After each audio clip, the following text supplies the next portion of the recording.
Greetings, salutations, everybody. Welcome to AMC Movie Talk for movie fans, the best damn movie-related show on the internet.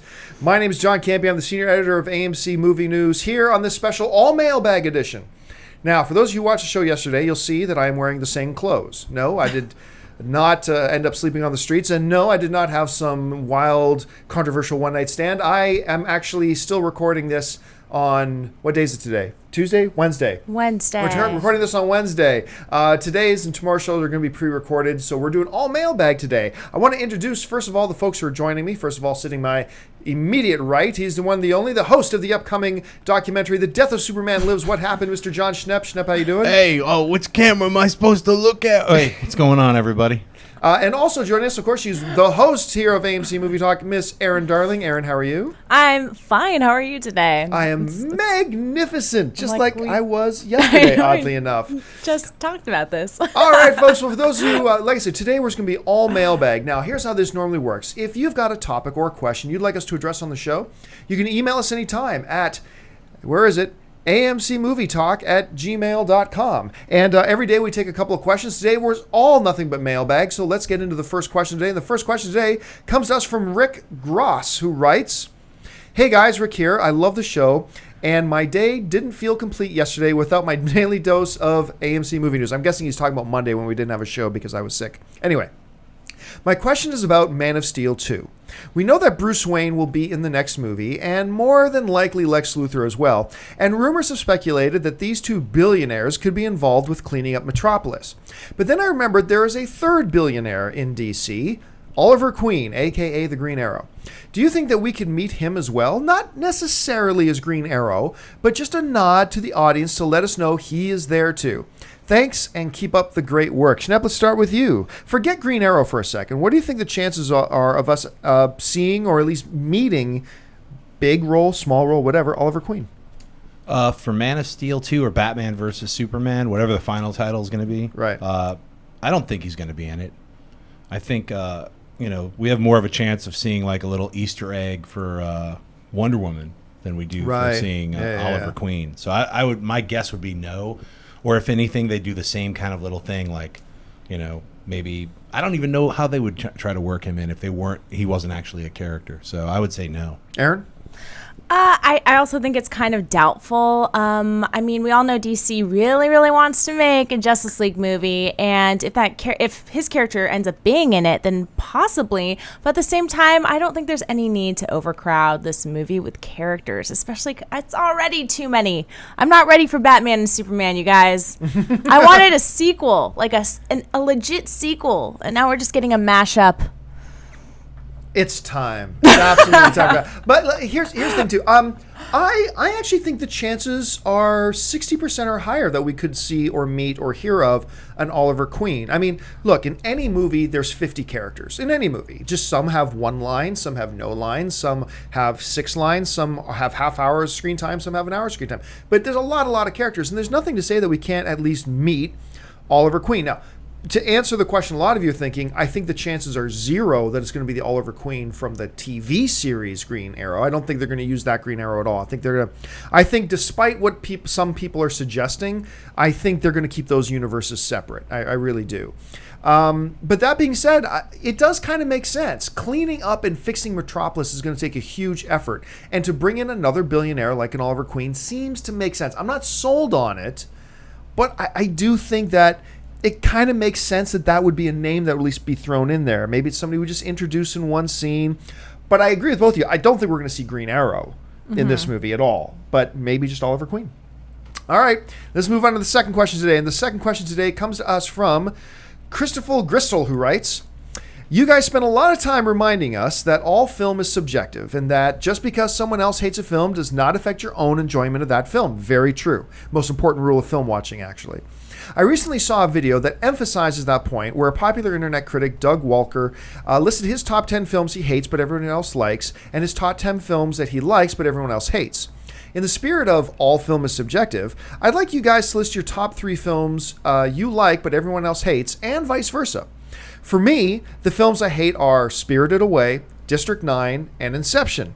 And the 3 films I like but everyone else hates, Superman Returns, Kingdom of the Crystal Skull, and Disney's Atlantis, The Lost Empire. Thanks, and keep up the great work. Schnepp, let's start with you. I don't know if you're going to have 3 or 2 or 1 or whatever, but what are some films that you really like that everyone else hates, and what are some films you hate that everyone else likes? Well, I had to write them down on my iPhone. Films I hate that others love. I hated Tideland, Terry Gilliam's Tideland. Found it to be soulless and soul-crushing. And some other people were like, I love Jeff Bridges in it. I was like, nope.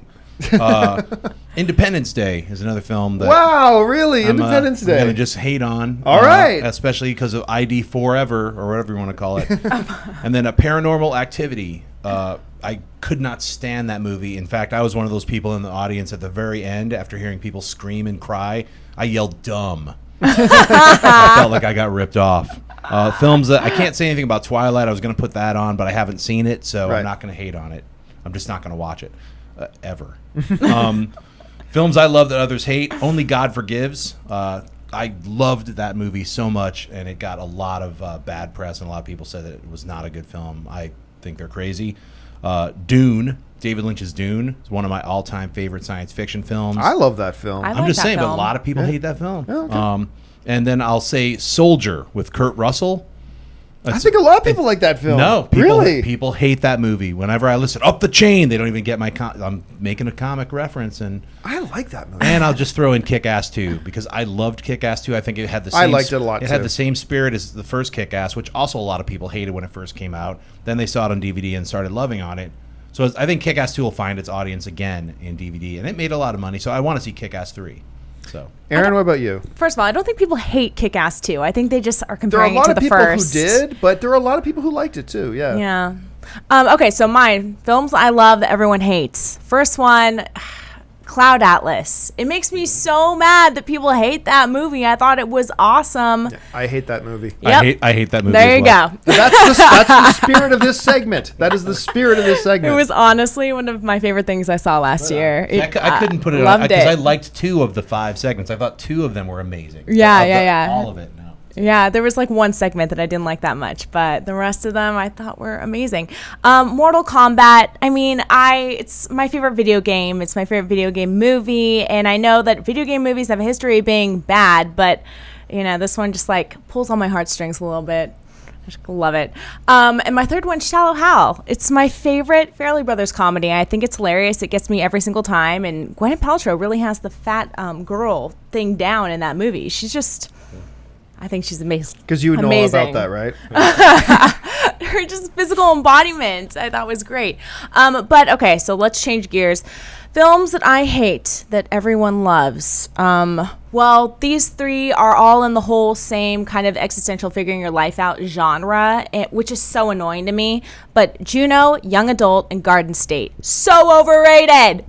Totally. I love Juno. And 2 of those were... what's his name? The junior. Zach Braff?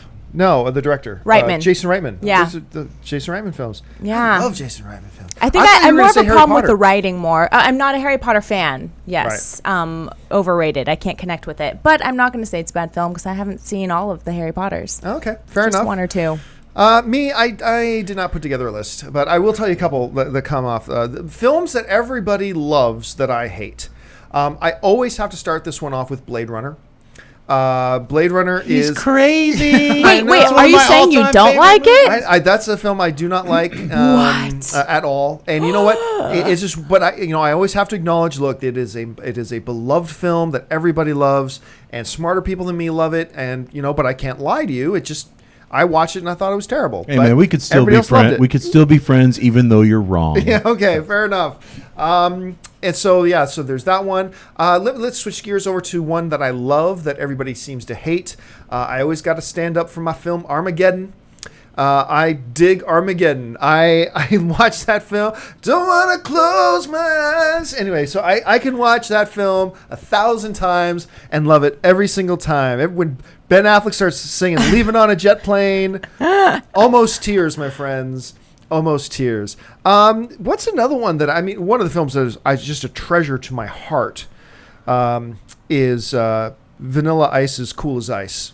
Oh my gosh. Near and dear to my heart. One of the most unintentionally hilarious films in the history of Hollywood. We were talking about that. Like I mentioned, I just saw this movie and it was a spur of the moment thing, and I can't believe I watched all of it and actually loved it. I said, Cool as Ice. He was like, that's one of my favorite movies. I was like, so we talked about Cool as Ice for like an hour. It's like, because no one else has seen it, you know, and you're like, this is one of the stupidest but awesomest movies ever made that no one has ever seen. It's so bad. It's I have good. not seen it. Vanilla Ice. Yep. Cool as Ice. She likes me. Oh my God, it's so good. It's so good, and it's Vanilla Ice at his very, very best. And I don't know. I can't really think, but those are the two. In every of these conversations always come up. I got to remind people. It's like somebody says, I like this movie, but everybody hates it. Well, I say, hey, dude, listen, I hated Blade Runner. Think about how popular I am at parties. My God. What was the other Moon Rock movie? There was Armageddon, and then remember they always had like two movies of the same. the one where the dude from The Godfather was the pilot. What was that one called? I'm going to say, well, not William Morris. The dude is the president of the United States. Morgan Freeman is president of the United States, right? Morgan Freeman? Sudden Impact, Deep Impact. Deep Impact. Deep Impact. Deep Impact is the name of that. Right. Yeah, roughly came out at the same time. Right. Yeah. That was a movie that had its upside. That was a movie that had its good parts about it. Yeah, it had its moments. Actually, I remember the end of Deep, going off on a wild tangent here, but I remember at the end of Deep Impact, right near the end, Teo Leone goes, she doesn't take the helicopter to safety. Yeah. She goes and finds her father instead and decides to die with her dad on the beach. Yeah, it's a touching moment. Just giant tidal wave. Spoilers! But giant tidal wave just going to dead. Yeah, I thought it was a really nice moment, actually. I thought that was a pretty cool moment. So, anyway, yes, the bottom line here, all film is subjective. You're going to love some things that other people hate. You're going to hate some things other people love. The only question is whether you're honest about it or just try to look cool by denying it. And I am not afraid to admit I didn't like Blade Runner, as crazy as that makes me. And that breaks my heart a little bit. I know. All right, let's move on to the third question. The third question today comes to us from Donnie Anderson, who writes, my question is regarding to Crank. I had just seen Crank High Voltage, that's the second Crank film, and it made me have a look of confusion on my face, but the movie was pretty good. Do you think there can be a sequel like Crank 3? What are your thoughts on it, guys? Keep it up. Okay, full disclosure, the dudes who wrote and directed both Crank 1 and Crank 2 are actually friends of mine. They are actually the guys who introduced me to my wife. Really? Yes, or at least responsible for me meeting my wife. It was at a party of theirs that I was, and long boring story. I won't go into it, but they're kind of responsible for me meeting my wife and introduced me to her. So I have a soft spot in my heart for Mark Neville Dean and Brian Taylor, the guys who wrote and directed that. They also did that Gerard Butler film Gamer, which I love too. Yeah, really? Yeah. Terry, how funny was Terry Crews in that? He's amazing. I thought he was incredible. Awesome. That's an underrated movie that actually a lot of people didn't even see, let alone hated on it, and I love that movie. So. And then they did another one that was even as their friend says, not so great. Ghost Rider 2: Spirit of Vengeance, not so great.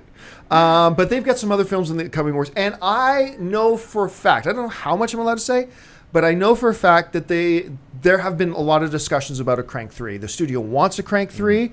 I think eventually they're going to do it too. If Statham wants to do it, I think it's just a matter of Neville Dean and Taylor both have individual films they're working on directing coming up. I mean, it was announced some time ago that Brian Taylor, one of the two, is working on a film for Sony, Twisted Metal version, and Neville Dean's got a film coming out, an exorcism movie coming out, and I can't remember the title of that, something about the Vatican tapes, that's the name of it, that he's working on. So all these things get out of the way, and then I think eventually we will see a Crank 3. You guys see the Crank movies? I absolutely love Crank and Crank High Voltage. Aren't they like ridiculous? And they just ratcheted it up. Crank 2 is even crazier than the first Crank. The soundtrack alone by Mike Patton is incredible. Crank 2 High Voltage. Go out and get that on iTunes if you can. It's an incredible soundtrack just to listen to while you're working. Right. And the movie itself is just balls out crazy. It's just nuts. You know what I'm saying? Oh yeah. If you haven't seen Crank 2 High Voltage, just get it. And don't expect it to make sense. It's just a fun, crazy movie.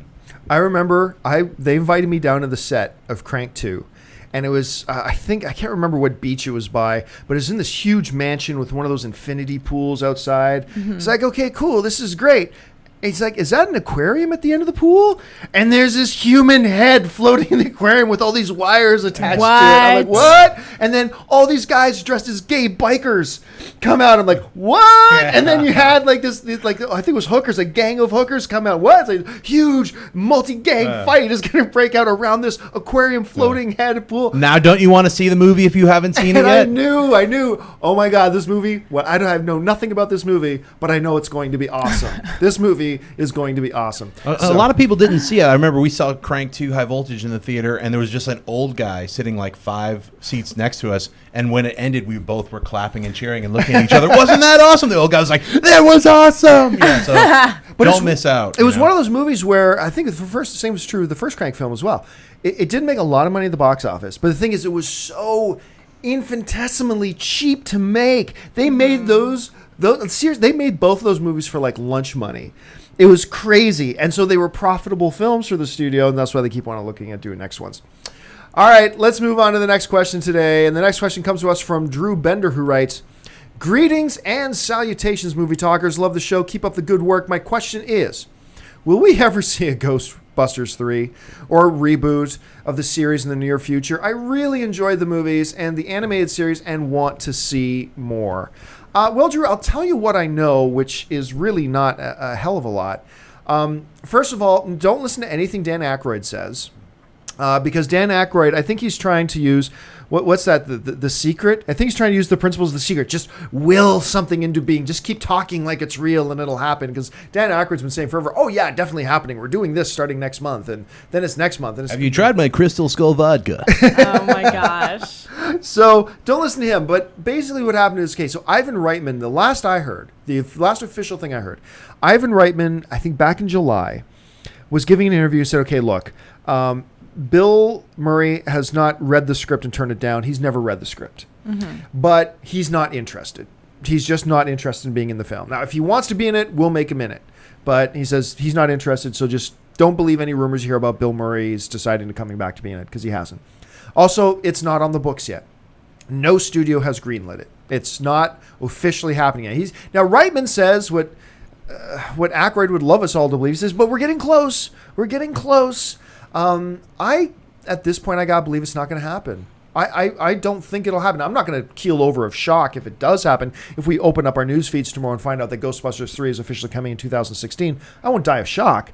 But if you were to ask me to put $10 on it right now, my $10 would say it's not going to happen at all. Just too much drama into it. And I think, this is a movie should have been made 10 years ago.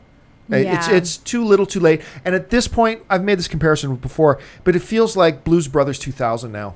To me, doing another Ghostbusters at this point feels like Blues Brothers 2000. Also, way too much Blues Brothers 2000. Also, a Dan Aykroyd property, ironically. So I don't know, Aaron. What about you? Do you think we'll see a Ghostbusters 3? Do you want to see a Ghostbusters 3 at this point? What do you think? I highly doubt it. I don't think that we're going to get one, and it would be weird to see it without Bill Murray. And at this point, even technology has progressed so much. To see a third installment of this franchise, I think just wouldn't make sense in this day and age. But maybe if they reboot the entire thing with an entirely new cast and maybe no Dan Aykroyd involved, maybe it might be something that I might be interested in. But I don't think that we'll get the Ghostbusters 3 per se that Drew is talking about. But I do want to see more from Rick Moranis. Where has that guy been, right? Yeah, honey, I shrunk my career. Where did he go? I don't know. But how cute and endearing. From SCTV He's days? Quietly enjoying his life in Santa Monica, and he does radio podcasts. He does stuff. Does he do radio podcasts? Yeah. I would listen to a Rick Moranis radio podcast. I would too. I think he's great. Talk about stuff. I love Rick Moranis.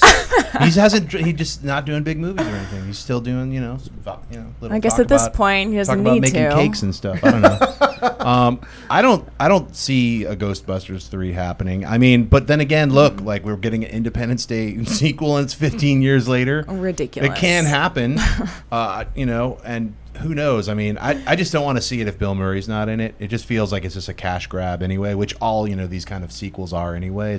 No one's pounding the door for Ghostbusters. Well, let's be honest here. Every movie ever made in the history of film is a cash grab. Yeah, that's and there's nothing wrong with that. No, I'm not saying there's anything wrong with it. It just feels like Ghostbusters 3 is just desperate. It does. It's like done. I think Aaron's right though. I think it makes more sense. Not that it makes sense either, but it makes more sense to reboot it. Yeah. I think, because I didn't think about that point you brought up.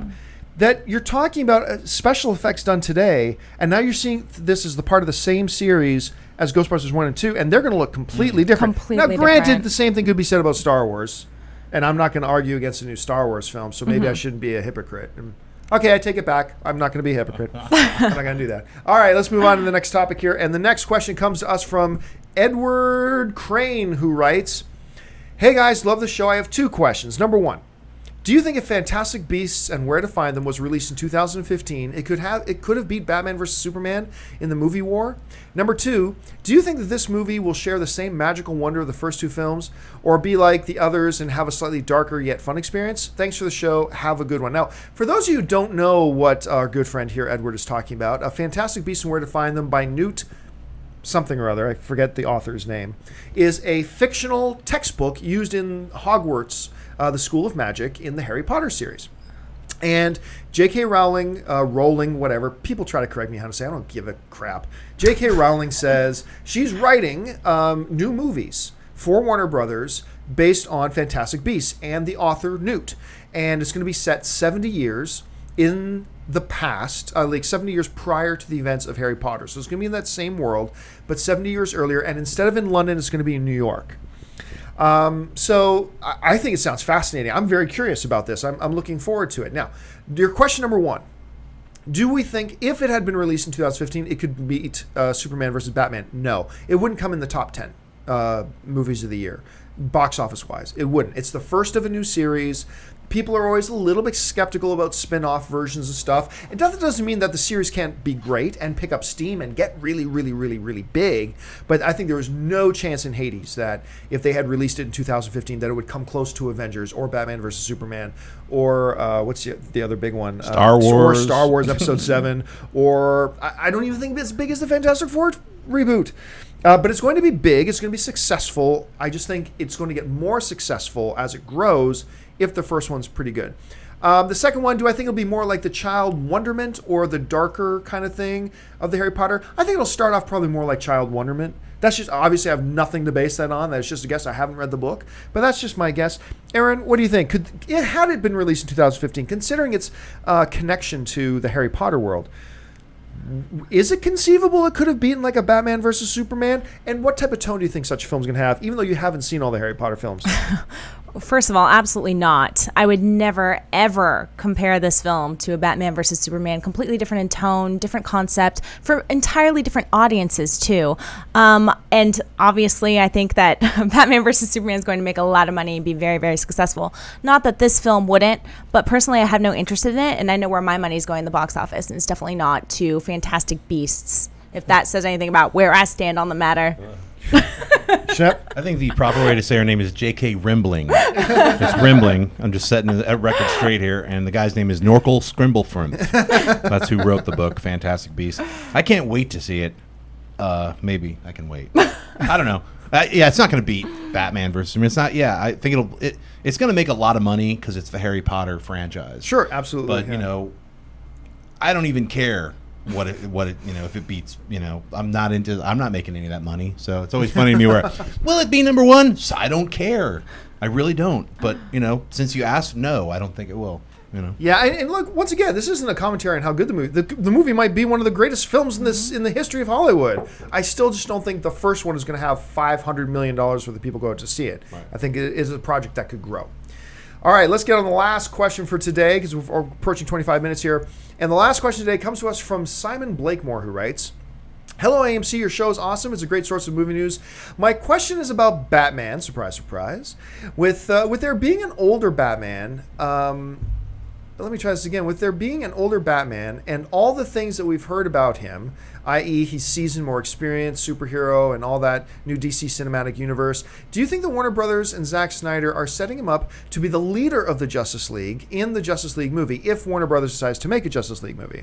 Love to hear your thoughts about this. Keep up the great work." I will keel over in shock and astonishment if there's no Justice League movie by like 2019. I think that's exactly what they're building up towards right now. I think that's why you have a Batman versus Superman movie, even though I'm more into a Batman versus Superman movie than I am into a Justice League movie. If you said you can have one or the other, I would take Batman versus Superman. That's just me. Do I think they're going to set him up to be the leader of the Justice League? I've argued for a long time that Batman being the weakest of anybody in the Justice League, physically speaking, he is. He's the only, he's just human, aside from Green Arrow. But you're talking about the others, Aquaman, Superman, Wonder Woman, Martian Manhunter, Hawkman, whatever. These are all superpowered beings, one way or the other. They're gods amongst men, and justice gods among us. Also known as Superman becomes Republican. Anyway, I was just kidding, everybody. It's a joke. Relax. But the reality is, I've always said that you need to have something that's really going to differentiate him and make him stand above the rest. And I think making him the leader of the Justice League makes sense. My mind has changed a little bit recently. I now kind of think they might set up Batman and Superman establishing the Justice League together. And maybe they kind of like co-lead it. You have more... let's face it, Superman and Batman are two very different sides of the same coin. And I think maybe setting them up as like the dual leaders of the Justice League makes sense because of their differences. But that's just my thought. I would love to see Batman as the leader. I think it's either going to be that or the two of them leading together. That's just my thought. Schnepp, what do you think? Well, when you said 2019, it kind of bummed me out because here we are in 2013. I'm like, why does it take so long to see these movies? Yeah. Just make them already. Well, it might be 2017. It might be 2017, Too many years away. Yeah. It's like, I don't even want to wait till 2015. For Batman and Superman. Yeah, it's annoying. Just you said 2019, I instantly started to get irritated. I was like, why can't they just make it now? I don't know. Anyway, because they got to write it and make it, set up all the characters. Are they who would be the leader of the Justice League? Well, if they're going to do it the right way, look, Superman's from another planet. So we're already dealing with aliens. We've opened up the DC universe. It's not all realistic. We've got an alien on our planet. Why not add one more? Johns, the Martian Manhunter, who should kind of be the team leader is what I think. I mean, Batman is a strategist. Superman is the muscle. You need to have somebody who's like kind of like coordinating stuff. If you're going to do a Justice League movie and do it like, why would you even do the Justice League movie if you're not going to include all the characters? Wonder Woman, Flash, Green Lantern. Well, I think for the same reason that you don't include all the X-Men if you make an X-Men movie. Well, no, but I'm talking the primary ones, like 6. True, yeah. I mean, it's not Justice League if it's just Batman, Superman, and Wonder Woman. It's just like... That's true, yeah. If you're going to call it Justice League, you need to have at least a league of people. Like, well, we've heard before, before they scrapped the project, we heard that the direction the script was going was that you were going to... I think it was going to be a team of 5. It was going to be Superman, Batman, Wonder Woman... Green Lantern and Flash. I believe that was the 5 core they were looking at. Right. And personally, I mean, obviously there are some big names left off that list, but I like that list. If you were going to go with the starting rotation of 5, sure, I like that 5. Yeah, I mean, but you would put in Martian Manhunter? I would. I mean, I wouldn't slap in elongated man with a weird stretch. I'm Reed Plastic Richards, but Man. I'm in the DC Plastic world. Man. Plastic I want Man. Plastic Man Actually, Justice Plastic League. Man? Personally, he'd be the comic relief, and I think he'd be a fantastic character. She's and not that's wrong. my complete honest opinion. I'm dead serious. I have to completely agree with her because Plastic Man would be a really great, fantastic addition. Yes. He would add humor to it, and he's also his powers are pretty incredible when you really put it down. Well, think about this. What was the name of the sequel to The Dark Knight Returns? Remember, he did a follow-up. Oh, right. Dark Knight Triumphant. I can't remember what it was, but he did. Miller did a follow-up to Dark Knight Returns like 10 years later. And in it, it's now like 10 years later, Batman's still fighting the underground fight and whatever. But he decides they need Plastic Man. Yes. And they go and break out Plastic Man. And I'll never forget this part. As I'm reading this part, as they go to break him out, Batman, you're reading Batman's internal monologue, and he's saying, we have to be careful. No one can even fathom how powerful he is. He could kill us all in an instant. Yeah. And it's like, oh, Plastic Man's a badass. Not only that. No one ever really puts that into perspective. And then I remember reading that, and I was like, wow, Miller is totally right. I did not like that series. Neither did I overall. Reboot, yeah. Because it was like sort of like Lynn Varley learning how to use Photoshop. Frank Miller just like kind of like slapping some stuff together. I don't think their hearts were in it. It was like a giant check. DC was like, yo, we can make a lot of money. Here's $1 million. And it just didn't have the impact. I know he was trying to do something else, but it just fell flat for a lot of people. If you loved it, I can't even remember what it was called. That's how much I didn't like it. Yeah, I'm forgetting the title of it. It was like The Dark Knight Returns was meant like changed my life. This movie just kind of like changed comic books. This comic book bummed me out, the sequel. Yeah. So, but the Plastic Man adaptation, plus the way he used the Flash, was great. Incredible. So Miller's, I mean, it's worth it to read just his like the little subtle things that are in there. You have to dig for them. I mean, overall, it's like it's not that great of a sequel, but there's like a lot of great big ideas in there. To the way he uses Supergirl. It's pretty fantastic. I still and like, strange. you mentioned the Flash. I like the fact that they had him running in a generator, basically powering the entire eastern seaboard. I thought that was kind of cool. Fantastic idea. Big ideas. It was just like it didn't really come together the right way, I think. I agree. All right, folks. Well, listen, that will do it for us. Thank you so much for joining us on this installment. Make sure, listen, if you have not done so already, do us a favor and click on that subscribe button. Become a subscriber to our AMC Movie News YouTube channel, keeping you up to date on everything going on in the world of movie news, and, of course, our daily AMC Movie Talk Show and our AMC Mail Bag Show.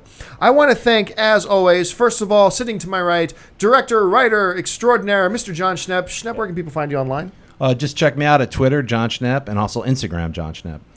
One of our hosts here at AMC Movie Talk and correspondence, Miss Erin Darling. Erin, where can people find you online? Twitter, Erin A. Darling, Facebook, Erin Darling fan page, and YouTube, Erin Ashley D. And my name's John Campia for AMC Movie Talk. Thanks a lot for joining us, guys, and until next time, bye-bye.